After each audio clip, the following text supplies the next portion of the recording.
আদনা থেকে আদনা ঈমানওয়ালা যদি হয়, তার অন্তরের আকাঙ্ক্ষা জান্নাত লাভ করা। কথা বলেন না?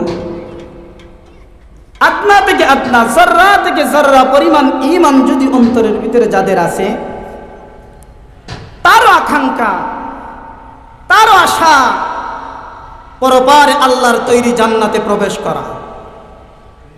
শুধু ঈমানদার মুসলমান না, আপনার আমার চতুর্পার্শ্বে যত বিধর্মীরা আছে, বেঈমান কাফির আছে, হিন্দু মুশরিক আছে, ওদেরকেও জিজ্ঞেস করবেন, ওরা আশা করে মরণের পর স্বর্গে যাওয়ার জন্য। কথা বলেন না? সবাই সুখ চায়।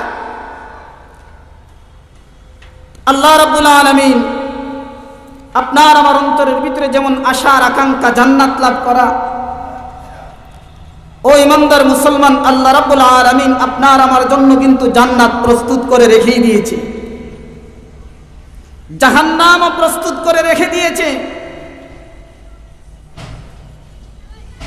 যারা দুনিয়া থেকে বিদায় নেবে, কবর জগতে পাড়ি দিবে, মরণের পর যদি সে নেককার হয়, পরহেজগার হয়, আল্লাহওয়ালা হয়, আল্লাহর প্রত্যেকটা হুকুম মেনে চলে, মুনকার নাকিরের প্রশ্নের জবাব, 3 প্রশ্নের জবাব সঠিক মতো দিতে পারে, আল্লাহ রাব্বুল আলামিন তাকে কবর থেকেই জান্নাতের নাজ আর নিয়ামত ভোগ করানো শুরু করে দিবে। সুবহানাল্লাহ। আর যদি মুনকার নাকিরের প্রশ্নের জবাব দিতে সক্ষম না হয়, মুশরিক হয়, বেঈমান হয়, কাফির হয়, তাহলে কবর জগৎ থেকেই তার জন্য জাহান্নামের শাস্তি শুরু হয়ে যায়। কিন্তু চূড়ান্ত ফয়সালা হবে ময়দানে মাহশারে, বিচার দিবসে। বিচার দিবসে চূড়ান্ত ফয়সালা হবে। যারা মুশরিক হবে, বেঈমান কাফির হবে, ওরা আবাদুল আবাদের জন্য জাহান্নামে প্রবেশ করবে। আর দুনিয়ার ভিতরে যারা ঈমানওয়ালা, ঈমান ছিল কিন্তু আল্লাহর হুকুম পালন করে নাই, নবীজি মুহাম্মদুর রাসূলুল্লাহ সাল্লাল্লাহু আলাইহি ওয়াসাল্লামের সুন্নাত মেনে চলে নাই, সে সাময়িক সময়ের জন্য, নির্ধারিত সময় পর্যন্ত জাহান্নামের শাস্তি ভোগ করবে। এই নির্ধারিত সময় অতিক্রম হওয়ার পর কোনো একদিন আল্লাহ ঈমানের বদৌলতে তাকেও জান্নাত দান করবে। আর একদল মানুষ প্রথমেই বেলা হিসাব আল্লাহর তৈরি জান্নাতের ওয়ারিস বনে যাবে। সুবহানাল্লাহ। মুহতারাম হাজিরিন, জান্নাতের নাজ আর নিয়ামত আলোচনা করা জাহান্নামের শাস্তির কথা আলোচনা করে শেষ করার মতো না। কারণ আল্লাহর নবী সাল্লাল্লাহু আলাইহি ওয়াসাল্লাম তো এক হাদিসের ভিতরে বলেন, وقال النبي صلى الله عليه وسلم يقول الله عز وجل أعددت لعبادي الصالحين ما لا عين رأت ولا أذن سمعت ولا خطر على قلب بشر। হাদিসে কুদসির ভিতরে নবীজি মুহাম্মদুর রাসূলুল্লাহ সাল্লাল্লাহু আলাইহি ওয়াসাল্লাম ইরশাদ করেন, মহান রব্বুল আলামিন বলেন, আমার বান্দা বান্দীদের জন্য, নেককার বান্দাদের জন্য আমি আল্লাহ আমার নিয়ামতগুলোকে প্রস্তুত করে রেখে দিয়েছি। কেমন নিয়ামত হবে? মহান রব্বুল আলামিন বলেন, মালা আইনুন রাআত, এমন নিয়ামত আমি আল্লাহ আমার নেককার বান্দাদের জন্য প্রস্তুত করে রেখে দিয়েছি, যে নিয়ামত দুনিয়ার কোনো চক্ষু দেখে নাই, যে নিয়ামতের কোনো কর্ণ শ্রবণ করে নাই, যে নিয়ামতের কল্পনা দুনিয়ার মধ্যে কোনো অন্তর কল্পনা করতে পারে নাই। জান্নাতুল ফেরদাউস চান, দোয়া করেন, বলে আল্লাহ আমাকে জান্নাতুল ফেরদাউসের মালিক বানাবেন। অনেক মুসলমান তো এমন আছে, কয় জান্নাতুল ফেরদাউসের দরকার না, কোনো মতে যদি আল্লাহ মাফ করে জান্নাত দিয়ে দিয়ে এটাই যথেষ্ট। না, চাইবে যখন আল্লাহর কাছে বড় হাতে চাইবেন। নবীজি শিক্ষা দিয়েছেন, যখন আপনি আল্লাহর কাছে জান্নাত চাইবেন তখন জান্নাতুল ফেরদাউস আল্লাহর কাছে কামনা করবেন। সুবহানাল্লাহ। মুহতারাম হাজিরিন, সময় সংকীর্ণ, মাগরিবের আজানের সময় একেবারে কাছাকাছি। তবে আমি ছোট্ট করে একখানা হাদিস বলতে চাই। এতক্ষণ যাবত তো আমরা জান্নাতের কথা শুনলাম। আল্লাহ রাব্বুল আলামিন কিন্তু জান্নাতের পাশাপাশি আরেকটা দুঃখের স্থান জাহান্নামের ব্যবস্থা করে রাখছে। সেখানেও এক শ্রেণীর মানুষ যাবে, মুশরিক বেঈমান কাফির যারা হবে, আল্লাহ বিশ্বাস করবে না, তারা জাহান্নামী হবে। একদল মুসলমান ওরাও জাহান্নামী হবে।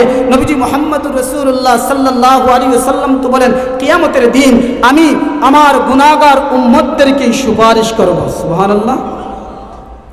যেমন এক হাদিসের ভিতরে আছে, নবীজি মুহাম্মদুর রাসূলুল্লাহ সাল্লাল্লাহু আলাইহি ওয়াসাল্লাম সাহাবায়ে কেরামদেরকে জিজ্ঞেস করলেন, ও আমার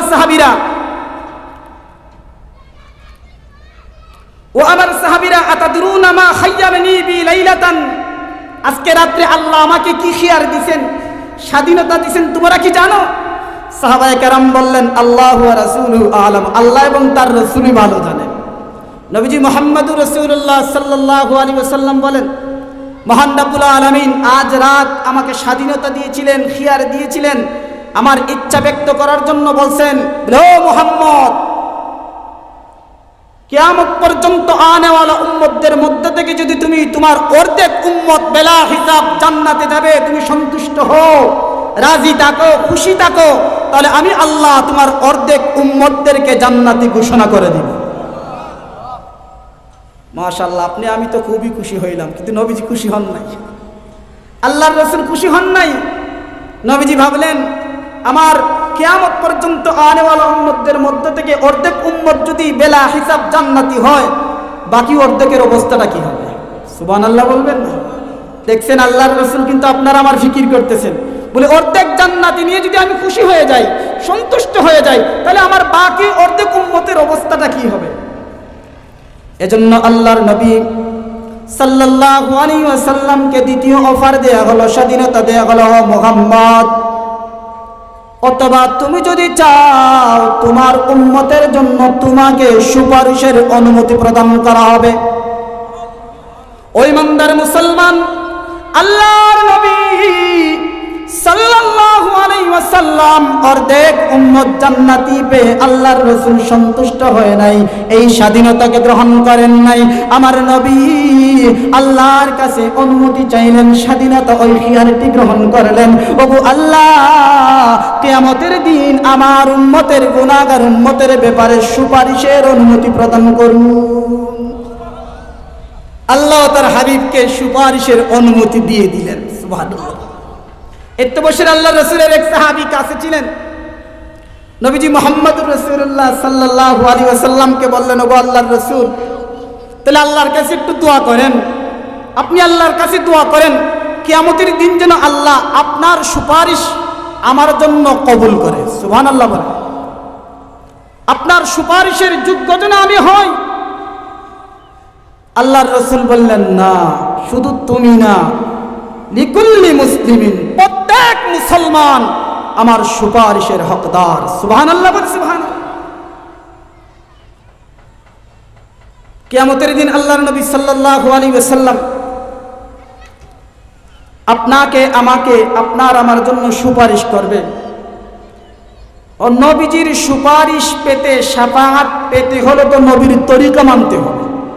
কথা বলেন না যে, না মন চায় জিন্দেগি পরিচালনা করে নবীজির শাফাআত পাওয়া যাবে? কথা বলেন না। দুনিয়ার ভিতরে দেখবেন, আপনি যদি কারো অধীনস্থ হন, তাহলে তার মর্জি মোতাবিক যখন চলবেন, বিভিন্ন অফার আসলে তখন পাওয়ার আশা করবেন। কথা বুঝেন না? যেমন মাসালা আপনি সরকারি চাকরি করেন, যদি আপনি সরকারি চাকরিভুক্ত হন, তাহলে বিভিন্ন সময় আছে আপনার বোনাস আছে কি না? তাহলে বোনাস পাওয়ার উপযুক্ত হবেন। যদি সরকারি চাকরি আপনার না হয়, বোনাস পাবেন আশা করাটা বোকামি না? তাহলে দুনিয়ার এই ৬০-৭০ বছরে হায়াতে জিন্দেগিতে তো আপনি আর আমি নবীর সুন্নাত মানতে হবে, নবীকে অনুকরণ করতে হবে। যখন নবীর তরিকা মানব, নবীর তরিকায় চলব, কিয়ামতের দিন নবীজির শাফাআতে ধন্য হব। তো যারা আমরা তুতাতে গালে দাড়ি নেই, নিয়ত করতে পারি না? কথা বলেন কেন? বলে আমি আজ থেকে আর দাড়িতে ফুল লাগাবো না, এই আশায় কিয়ামতের দিন আল্লাহর রাসূলের সুপারিশ পাবো। রাজি আছেন ইনশাআল্লাহ? আল্লাহ সবাইকে তৌফিক দান করুক, সকলেই বলে আমিন। মুহতারাম হাজিরিন, আরেক হাদিসের ভিতরে নবীজি মুহাম্মদুর রাসূলুল্লাহ সাল্লাল্লাহু আলাইহি ওয়াসাল্লাম বলেন, যখন জান্নাতীগণ জান্নাতে আর জাহান্নামীগণ জাহান্নামে যাবে, জান্নাতীগণ আল্লাহর কাছে বারবার দোয়া করবে, আল্লাহ ওই সমস্ত মাগরিবের আজানের সময় হয়ে গেছে, ইনশাআল্লাহ যদি আর কখনো এরকম সময় সুযোগ হয়